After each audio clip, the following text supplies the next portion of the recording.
Hey Thad, have you heard the latest from that Centurion fella? The one who had the gall to come up and speak to Jesus? That's right, yeah. He sent one of his servants back to find us and tell us some news. Well, I hope he found that Jesus was joking. The Centurion's servant got what was coming to him. That's just it. Jesus did heal him. It were at the same moment that he was speaking to the Roman Centurion. Are you joking me? You know, I've not been in long with Jesus, but things are going much faster and stranger than I'm ready for. Are you finding that? I keep on thinking Jesus is making mistakes, do you? Absolutely. Like, maybe he doesn't know what the Romans do. Maybe he doesn't know that they don't just rule us, they take our money and they use it to build temples and worship gods that aren't even real. And some of the way they worship, it's like they get totally hammered, and sometimes they're like, they're not pure in the way they treat their women or their men. No. And they call it worship.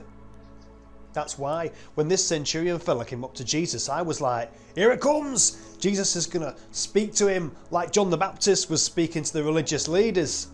But he listened to him. He did more than listen, do you remember? He said he was going to go to his house and nearly spat me apple out. Me too. Did you see zealous Simon's face? He was like, hang on, aren't we meant to be taking the kingdom back from these people, not paying them little visits and getting them better? Then the Centurion fella, he said that thing about authority, do you remember? I remember something about that. What did he say? He said, you don't need to come to my house. I know authority when I see it, and you've got it. I can command an army to do whatever I want. And that's what you're like with life. You can command life. You can say, my servant is healed, and he will be. That's when Jesus turned around to us and said that thing about the end of time. That's right. It was like a frying pan in the face, weren't it? People like this Gentile will be sat with us in heaven, and there'll be tons who expect to be there who are going to get thrown out. Thomas nearly fell over with shock. I nearly fell over with shock. I was like, you what?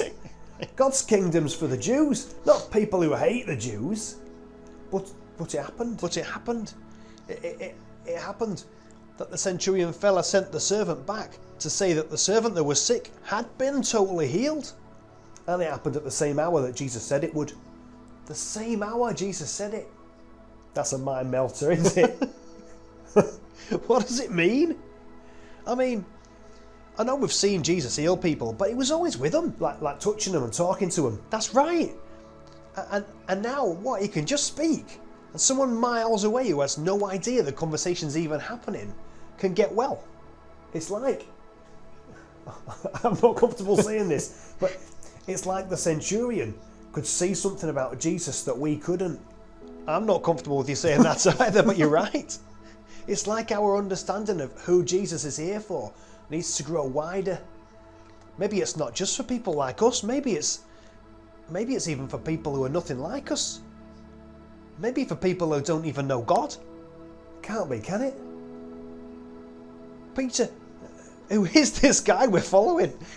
I know he's called Jesus of Nazareth, but ordinary people don't just command life or heal people.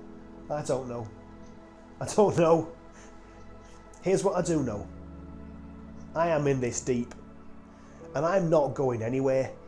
If this Jesus is anything like what we think he might be, we need to listen and learn and watch. And we need to prepare ourselves for our minds to be melted time and time again. That's right, lad.